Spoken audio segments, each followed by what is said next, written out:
মাগুরা দুধ মল্লিক মাধ্যমিক বালিকা বিদ্যালয় কর্তৃক আয়োজিত আজকের এই বিতর্ক অনুষ্ঠানে আপনাদের সবাইকে সুস্বাগতম। আজকে আমাদের বিতর্কের বিষয় নির্ধারণ করা হয়েছে বর্তমানে পহেলা বৈশাখ উদযাপন সংস্কৃতি নয় বরং বিলাসিতা মাত্র। আমাদের পক্ষ দলের প্রথম বক্তা রয়েছে লামিয়া সোহেল, দ্বিতীয় বক্তা রয়েছেন আরাধ্যা বিশ্বাস এবং দলনেতা অহনা রায়।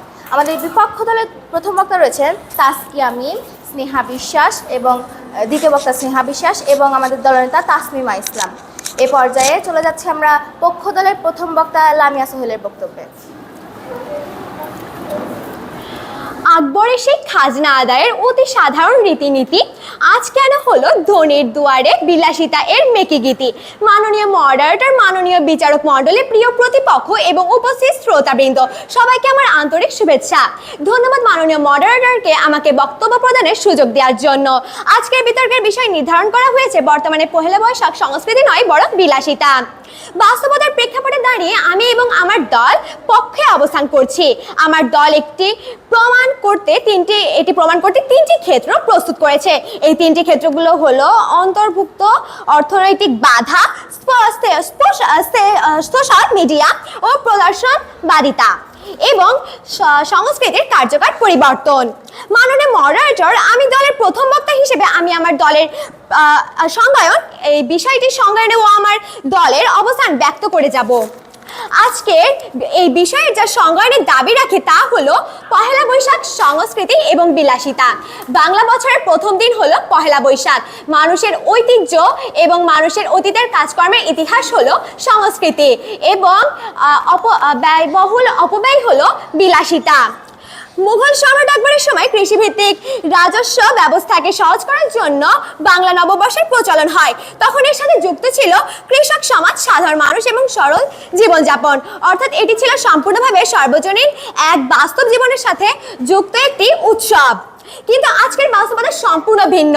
আজকের এসবের বর্তমানে পহেলা বৈশাখে মানুষজন নতুন পোশাক আশাক কেনে, বিভিন্ন জায়গায় খাওয়া দাওয়া করে, উৎসব আয়োজন করে এবং ইভেন্টে অংশগ্রহণ করে যা একটি নির্দিষ্ট আর্থিক সক্ষমতার দাবি করে।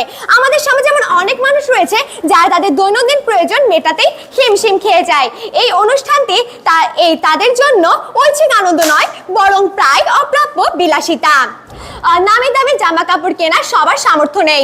এখন বলা যাক ঐতিহ্যের কথা। পান্তা ভাত এবং ইলিশ মাছ সকলেরই নববর্ষে খাওয়া একটি ঐতিহ্যের বিষয়। এটি এখনো ঐতিহ্য রয়েছে, কিন্তু ইলিশ মাছের দাম বেড়ে যাওয়ার কারণে অনেকেই এটি কিনতে পারছে না। যাদের টাকা রয়েছে তারা এটি উদযাপন করছে এবং যাদের টাকা নেই তারা এটি দর্শক হিসেবে দেখছে। এখন বিভিন্ন উৎসব উদযাপন করতে গেলে আমাদের নির্দিষ্ট কিছু প্রস্তুতি, নির্দিষ্ট কিছু আয়োজন এবং অতিরিক্ত ব্যয় হয়। এই জন্য আমাদের সবাইকে স্বাভাবিক, সহজলভ্য নাকি একই ব্যবসায়িক চর্চা? আমি এই প্রশ্নটি রেখে গেলাম আমার বিপক্ষ দলের প্রথম বক্তার জন্য। আমি আশা করছি সে এই উত্তরটি দিয়ে দেবেন। একটি স্বতঃসিদ্ধ সংস্কৃতি মানুষকে একত্রিত করে, আলাদা করে না। কিন্তু পহেলা বৈশাখ আজ আর্থিক সক্ষমতার ভিত্তিতে মানুষকে বিভক্ত করছে।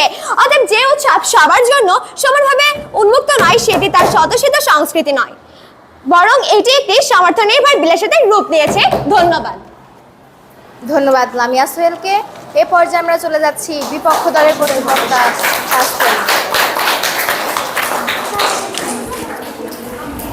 এ পর্যায়ে বক্তব্য প্রদান করবেন বিপক্ষ দলের প্রথম বক্তা তাসকিয়া মিম। মাননীয় সভাপতি, বিচারক মণ্ডলী এবং প্রতিপক্ষ বন্ধুগণ, সবাইকে জানাই পহেলা বৈশাখের অগ্রিম শুভেচ্ছা। আজ বিতর্কের বিষয় নির্ধারিত করা হয়েছে পহেলা বৈশাখ বর্তমানে সংস্কৃতি নয় বরং বিলাসিতা মাত্র। আমি এবং আমার দল এই বিষয়ের বিপক্ষে অবস্থান করছি। মাননীয় সভাপতি, শুরুতে শব্দ সংঘাত পরিষ্কার করা প্রয়োজন। সংস্কৃতি হলো আমাদের পরিচয়, যা হাজার হাজার বছর ধরে চলে আসছে, আর বিলাসিতা হলো অহেতুক অপচয়, যা কেবল ধনী মানুষরাই করে থাকেন। মাননীয় সভাপতি, পহেলা বৈশাখ কোনো আধুনিক ফ্যাশন নয়। 1556 সালে সম্রাট আকবর যখন বাংলা সনে প্রবর্তন করেন তখন এটি ছিল সাধারণ কৃষকদের খাজনা দেওয়ার একটি সহজ উপায়। হালখাতা বা বৈশাখী মেলা কোনো বিলাসিতা থেকে আসেনি, এসেছে মানুষের প্রয়োজনীয়তা থেকে। প্রতিপক্ষ বন্ধু হয়তো পান্তা ইলিশের চড়া দাম দেখছেন, কিন্তু পহেলা বৈশাখ মানে হলো গ্রামের মেলা, মাটির পুতুল আর 2 টাকার বাঁশি। গুটি কয়েক মানুষের আচরণের জন্য পহেলা বৈশাখকে বিলাসিতা বলা একদমই ভুল। আজ যখন আমরা বিদেশি সংস্কৃতিতে ডুবে যাচ্ছি, তখন পহেলা বৈশাখ আমাদেরকে মনে করিয়ে দেয় যে আমরা বাঙালি। মাননীয় সভাপতি, বিলাসিতা সাময়িক, কিন্তু সংস্কৃতি চিরস্থায়ী। পহেলা বৈশাখ আমাদের রক্তে মিশে আছে, তাই একে বিলাসিতা বলা অযৌক্তিক। মাননীয় মডারেটর, নিজের পরিচয় ধরে রাখা যদি প্রতিপক্ষ বন্ধু বিলাসিতা বলে, তবে আমাদের সংস্কৃতি আসলে কি? প্রশ্ন রয়ে গেল আমার বিপক্ষ দলের দ্বিতীয় বক্তার কাছে। ধন্যবাদ মাননীয় মডারেটর, এবং আপনার মাধ্যমে ধন্যবাদ সকলকে।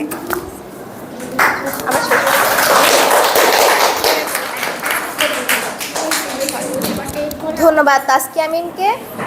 তার বক্তব্যের মাধ্যমে আমরা বুঝতে পারছি যে সংস্কৃতি নয় বিলাসিতা মাত্র, কিন্তু এখন আমরা কিছু পরিষ্কারভাবে জানতে পারিনি। আমরা এবার চলে যাব পক্ষ দলের দ্বিতীয় বক্তা আরাধ্যা বিশ্বাসের কাছে।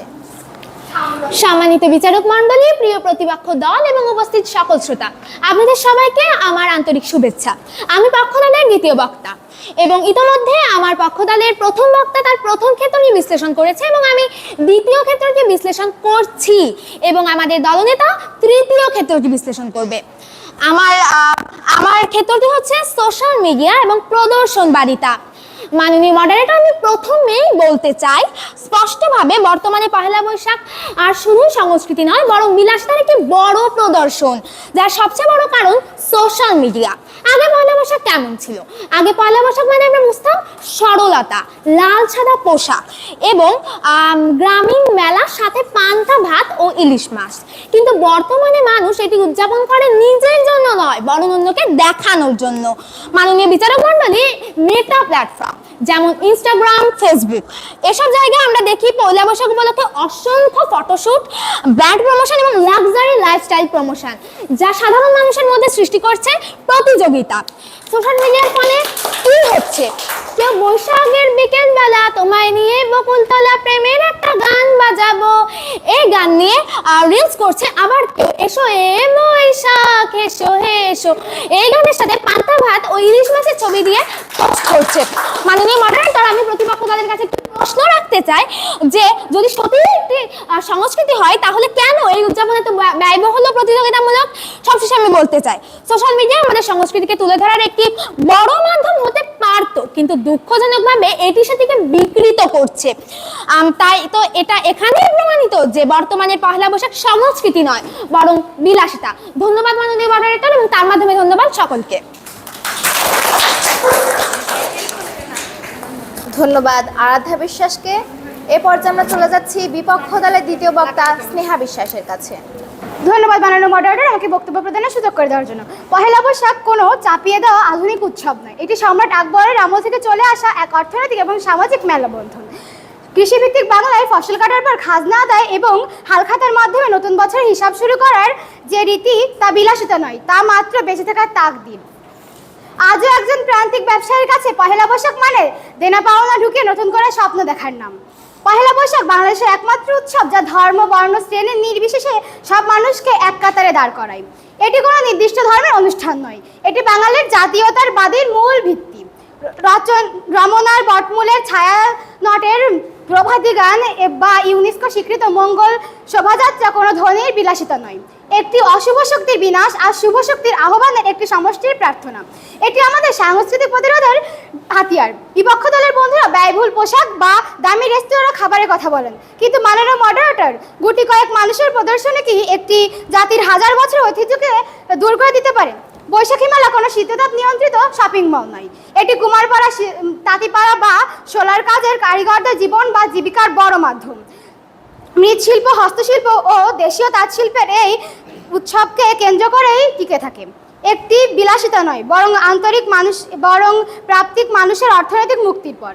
একটি লাল সাদা শাড়ি বা পাঞ্জাবি পরা মানেই বিলাসিতা নয়, এটি আমাদের নন্দনিক বা দেশীয় ঐতিহ্যের প্রতি সংস্কৃতির প্রতি শ্রদ্ধাবোধ।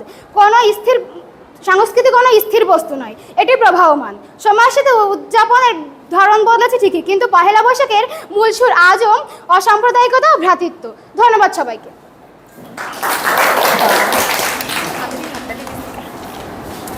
আমরা আসলেই বুঝতে পারছি না যে বর্তমানে পহেলা বৈশাখ উদযাপন সংস্কৃতি নাকি বিলাসিতা।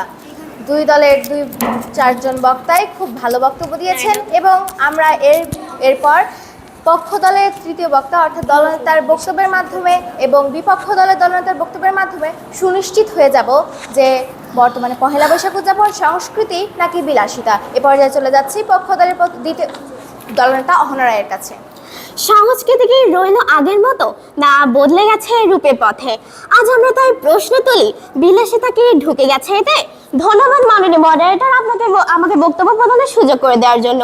উপস্থিত বিজ্ঞ বিচারক মণ্ডলী, প্রিয় শ্রোতাবৃন্দ এবং প্রিয় প্রতিপক্ষ দল, সকলকে জানাই আন্তরিক শুভেচ্ছা। ইতিমধ্যে আমার দলের প্রথম বক্তা প্রথম ক্ষেত্রটি বিশ্লেষণ করেছেন এবং দ্বিতীয় ক্ষেত্রটি বিশ্লেষণ করেছেন এবং এ পর্যায়ে আমি তৃতীয় ক্ষেত্রটি বিশ্লেষণ করছি। তার আগেই উত্তর দিয়ে যায় আমার বিপক্ষ দলের প্রথম বক্তা এবং দ্বিতীয় বক্তার কিছু যুক্তিহীন কথার। আমার বিপক্ষ দলের প্রথম বক্তা বলে গেলেন বিদেশি সংস্কৃতি। আপনি কি ভুলে গেছেন বিদেশি সংস্কৃতি বলতেই তো সেই বিলাসিতাকেই বোঝানো হয়েছে। এবং দ্বিতীয় বক্তা বলে গেলেন অতীতকে বিলাসিতা, কিন্তু আমরা তো অতীতকে বিলাসিতা হিসেবে ধরছি না দ্বিতীয় বক্তা, আমরা বর্তমানকে বিলাসিতা হিসেবে ধরছি। এবং আপনি আরো পাঞ্জাবি রেজাব ইত্যাদি ইত্যাদি উদাহরণ দিয়ে গেলেন, কিন্তু আপনি কি কখনো খেয়াল করেছেন আমাদের দেশে এখনো 20% মানুষ দরিদ্র হারেরও নিচে রয়েছে? তাদের দ্বারা কি সম্ভব ব্র্যান্ডের পাঞ্জাবি কিংবা দামি দামি ড্রেস পরে সেই স্ট্যাটাস মারা? তো এভাবে আমি ভেঙে দিয়ে গেলাম আপনাদের দ্বিতীয় ক্ষেত্রটি। এবার চলে আসি আমি আমার মূল বক্তব্যে। সংস্কৃতির কার্যকর পরিবর্তন মাননীয় মডারেটর, প্রথমে আমি একটা ভিন্ন দৃষ্টিকোণ থেকে উপস্থাপন করতে চাই কেন পহেলা বৈশাখ আজ সদস্যদের সংস্কৃতি নয় বরং বিলাসিতার একটি রূপ। এখানে আমরা একটি গুরুত্বপূর্ণ পরিবর্তন লক্ষ্য করি। পহেলা বৈশাখ তার মূল সাংস্কৃতিক কার্যকারিতা হারিয়ে ধীরে ধীরে একটি নির্দিষ্ট আয়োজন নির্ভর অনুষ্ঠানে পরিণত হচ্ছে। এর মূল কারণ হলো নগরায়ন, মিডিয়া, আধুনিক জীবনযাপন ইত্যাদি। মাননীয় মডারেটর, আপনি একটু গভীরভাবে চিন্তা করলে দেখবেন ঐতিহাসিকভাবে পহেলা বৈশাখের কার্যকারিতা ছিল নির্দিষ্ট এবং প্রয়োজন ভিত্তিক। হালখাতা, হিসাব নিকাশ, কৃষিভিত্তিক সময় সূচনা, সামাজিক বন্ধন শক্ত করা, অর্থাৎ এটি ছিল মানুষের দৈনন্দিন জীবনের সাথে সরাসরি যুক্ত একটি কার্যকর সংস্কৃতি ব্যবস্থা। কিন্তু অত্যন্ত দুঃখজনক ভাবে আজ বাস্তবতায় আমরা যা দেখি তার মূল কার্যকারিতা থেকে অনেকটাই বিচ্যুত। আজ পহেলা বৈশাখ অনেক ক্ষেত্রেই একটি আয়োজন সূচির অংশ হয়ে গেছে, যেখানে নির্দিষ্ট কিছু অনুষ্ঠান, মঞ্চ অনুষ্ঠান বা মেলা কেন্দ্রিক কার্যক্রমের মাধ্যমে এটি উদযাপিত হয়। যদি কোনো সংস্কৃতি মানুষের দৈনন্দিন জীবনের অংশ না হয়ে কেবল বছরের একটি নির্দিষ্ট দিনের আয়োজনে সীমাবদ্ধ হয়ে যায়, তাহলে সেটিকে কি সত্যিই সত্যি সংস্কৃতি বলা যায়? প্রশ্ন রইল বিপক্ষ দলের কাছে, আশা করছি উত্তর দিয়ে যাবেন।